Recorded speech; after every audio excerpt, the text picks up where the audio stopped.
This year was my first Thanksgiving dinner, and I was glad to have close friends of mine enjoy it with me. When I wrote the menu down, it seemed short, but when you're doing the cooking and getting it out, it shows its real color. And it goes back to the saying, easier said than done.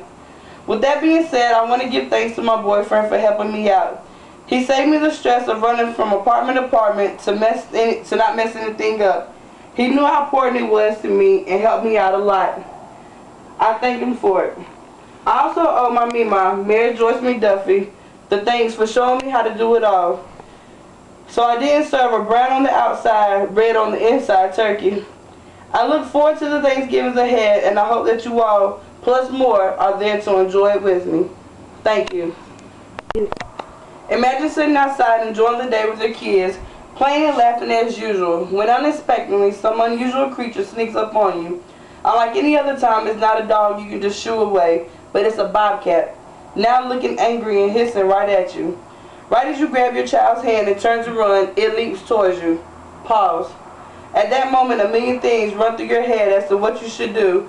Where did it come from? What will make it go away? A rising concern in many states is that there are exotic animals being released into society without the proper boundaries, let alone the proper watch. These animals are posing a threat to other animals, humans, and the society they live in. There are numerous other things that can pose a threat to humans and pets in nature, such as the ozone layer or harmful gases in the air. Adding another problem will just make nature less enjoyable and take away from the relaxing and fun activities. Everyone has an interest of their own, and some may share the interest, such as buying exotic animals. However, there needs to be proper guidelines for those buyers. In Zanesville, Ohio, farmer Terry Thompson had a no ordinary farm. On that farm, he possessed 56 exotic animals, ranging from tigers, monkeys, lions, bears, and even wolves. According to the Columbus Dispatch, the stresses of his life took over, and October 19, 2011, he released all 56 animals and then killed himself. In 2005, he had charges of animal cruelty and 2 counts of rendering animal waste without a license. In 2008, his house and farm was raided and over 100 guns were taken from the home. He pleaded guilty to having a machine gun and several short firearms without a serial number. Nevertheless, the conditions show that Thompson was unstable and be responsible for the exotic pets.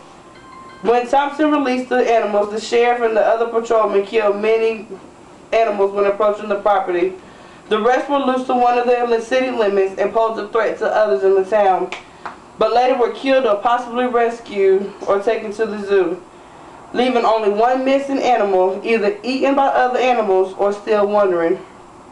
Thompson's body was found disturbed from the animals and the gunshot wound that killed him. The wife who had recently left him came saddened by the news and cried saying, "My family is gone." Despite all the troubles in their life, the wife had a respect for the animals, and she cherished the time she had with them. Even though they had not been shot, she wanted to keep, and the sheriff talked her into letting the animals be taken to the Columbus Zoo until the other issues were resolved. There should be strict laws to possess exotic animals. Possessing them should equate to having a registered firearm. For all you all may know, you could be confronted by one of these animals, and then you are put in danger. And not everyone is lucky to know what to do, or possibly have that one lucky thought to get them out of that situation. Or better yet, you could be one of those civilians in Zanesville and be confronted by an animal on the highway. On certain occasions, deer cause bad enough accidents. So can you imagine what the result of a collision with a bear or a tiger would be? Even if you did miss them and flip your car, you still have the chance of being approached by that wild animal and letting them have you for dinner. Would you even want to put yourself or your family in that situation? I seriously doubt it. If anything, you would want to know how to protect yourself, or at least survive until help comes. When purchasing exotic animals, there should be an extensive process to make sure the individual is stable to care for these pets. And if able to do so, the purchaser should pay a fee for a chip to be put into the animal so that if the owner loses them, whether accidental or intentional, the animal can be rescued and returned. However, under certain circumstances, animals may need to be taken away and back to where they were brought or to the zoo. Also, there should be a co-owner just in case the primary owner has unforeseen health problems and or dies. In addition, overseers that can periodically check in to make sure the living conditions are going well and the owner themselves are okay. So for instance, when Farmer Thompson went to purchase these exotic animals, they should have looked at all the circumstances to see if he was physically, mentally, and even financially stable for those pets. Judging by the timeline, he could have been stable and able to purchase so many pets, but would he have been financially ready and be able to place a chip in all 56? So when they were lost, they could have been reported, and over a 6-month period or 2 years, his overseer could have came to check on him and say that things were going okay as well they should have been, or that he needed to send the animals back until situations were better or for definite. Leanne McLeod states in her form that under no circumstance should exotic pets are to be released. Some owners feel as though these animals, when they become pets, are too hard to manage and feel that they should release them to fend on their own, find their own shelter, or a shelter will take them in. The effects of releasing these animals are discussed in her form. Her 3 main aspects were cruelty issues, endangered species, and neighborhood nuisances. That's the 3 main aspects that can be decreased with proper guidelines for exotic animals. Remember in the beginning when we paused that when the bobcat was leaping towards you and your child? Instead, let's erase that entire image because that itself is a nightmare. Let us take action and convince others to help and join the team to stop having exotic animals released back into the wild, especially outside their natural habitat. Ohio Sheriff and some of the other government officials would like proper protocols to deal with owners having these animals as pets.